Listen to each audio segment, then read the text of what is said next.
नमस्कार, विदेश की खबरों में आपका स्वागत है। मैं हूं आपके साथ अंकिता और आइए अब खबरें देखते हैं विस्तार से। दक्षिण में अमेरिकी सेनाओं के कमांडर के मुताबिक उत्तर कोरिया के अधिकारियों ने कोरोना वायरस संक्रमित शख्स के चीन से देश में प्रवेश करने से रोकने के लिए शूट टू किल जारी किए हैं। उत्तर कोरिया ने अभी तक देश में एक भी कोरोना केस की पुष्टि नहीं की है।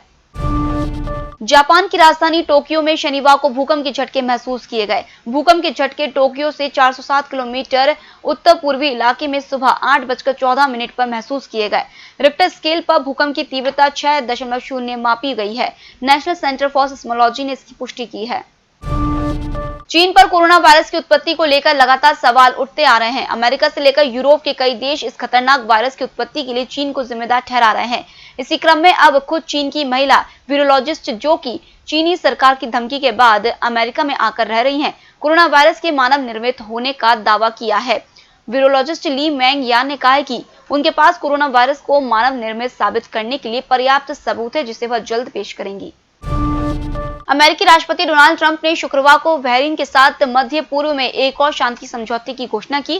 डोनाल्ड ट्रंप ने ट्वीट के माध्यम से यह घोषणा की। उन्होंने कहा कि यह इजरायल के साथ राजनयिक संबंधों को सामान्य करेगा। ट्रंप ने कहा कि बहरीन 30 दिनों के भीतर इजरायल के साथ शांति समझौता करने वाला दूसरा अरब देश है। एक और ऐतिहासिक सफलता हमारे दो महान दोस्त इजरायल के प्रधानमंत्री बेंजामिन नेतन्याहू और बहरीन के महाराजा हमद बिन ईसा बिन सलमान अल खलीफा शांति समझौते के लिए सहमत हैं।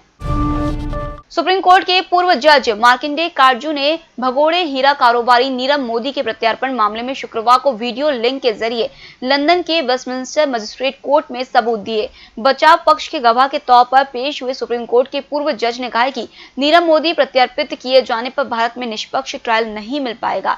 बैंक से करोड़ों की धोखाधड़ी कर लंदन भागे नीरव मोदी मामले में सुनवाई के दौरान 130 मिनट के अपने बयान में काटजू ने आरोप लगाया कि भारत में न्यायिक व्यवस्था चौपट हो गई है। अफगानिस्तान सरकार और तालिबान के बीच अंतः शांति वार्ता का दौर शनिवार से कतर की राजधानी दोहा में शुरू होने जा रहा है। 19 साल से हिंसाग्रस्त देश के भीतर शांति की उम्मीद के बीच अमेरिकी विदेश मंत्री माइक पोम्पियो ने इसे देश में रक्तपात खत्म करने का ऐतिहासिक मौका बताते हुए आशंका जताई है कि यह अंतर अफगान वार्ता के विवादास्पद भी हो सकती है। हालांकि पोम्पियो ने वार्ता में शामिल होने के लिए कतर के रास्ते में संवाददाताओं से यह भी कहा कि दशकों से चले आ रहे संघर्ष के खात्मे के लिए बातचीत ही एकमात्र विकल्प है और इसे किसी भी सूरत में नहीं गंवाना चाहिए। अमेरिका में जैसे जैसे चुनाव नजदीक आ रहे हैं, विदेशी दखल बढ़ता जा रहा है। अमेरिका की खुफिया एजेंसियों फेसबुक और ट्विटर के बाद अब माइक्रोसॉफ्ट ने भी इसको लेकर चेतावनी दी है। रूस के साथ चीन और ईरान के हैकर भी डेमोक्रेटिक और रिपब्लिकन पार्टी के कैंपेन स्टाफ, कंसल्टेंट और थिंक टैंक को निशाना बना रहे हैं। हालांकि माइक्रोसॉफ्ट ने एक हैरानी वाली बात बताई है, वह यह है कि चीन के हैकर ट्रंप कैंपेन से ज्यादा बाइडेन के कैंपेन को निशाना बना रहे हैं। वहीं ईरान ट्रंप के कैंपेन को हैक करने की कोशिश में है, जबकि रूस दोनों पार्टियों को निशाना बना रहा है। अमेरिका के वैज्ञानिकों ने दावा किया है कि हल्के या बिना लक्षण वाले बच्चे भी कोरोना वायरस फैलाते हैं। रिसर्चरों ने अमेरिका के ऊटा राज्य में स्टडी की है। उन्होंने पाया कि यहाँ के हॉस्पिटलों के चाइल्ड केयर फैसिलिटी में 12 बच्चे कोरोना संक्रमित हुए थे। इनके संपर्क में आकर फैसिलिटी के बाहर के 12 लोग संक्रमित हो गए, जिनमें उनके घर वाले भी थे। रिसर्चरों ने अमेरिका की centre for disease control and prevention की रिपोर्ट में इस बात की जानकारी दी है।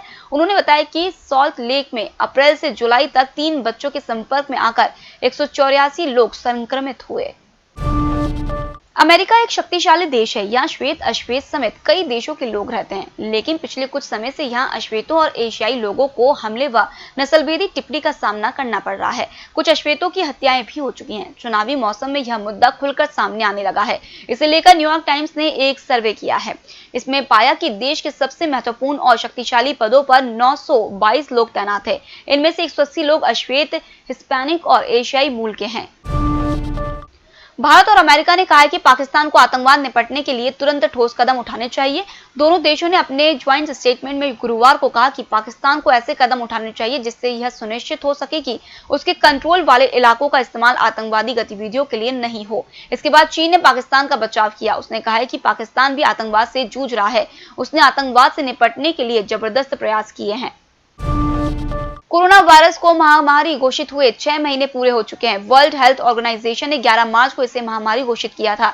WHO निदेशक टेड्रोस घेब्रेयेसस ने कहा है कि दुनिया के देशों में लीडरशिप और एकजुटता की कमी सबसे बड़ी चिंता की बात है। उन्होंने कहा कि हमारे बटे होने से वायरस ज्यादा फैलता है, साथ में आकर ही इसे हराया जा सकता है। फिलहाल इस बुलेटिन में इतना ही। आप बने रहिए EMS टीवी के साथ। नमस्कार।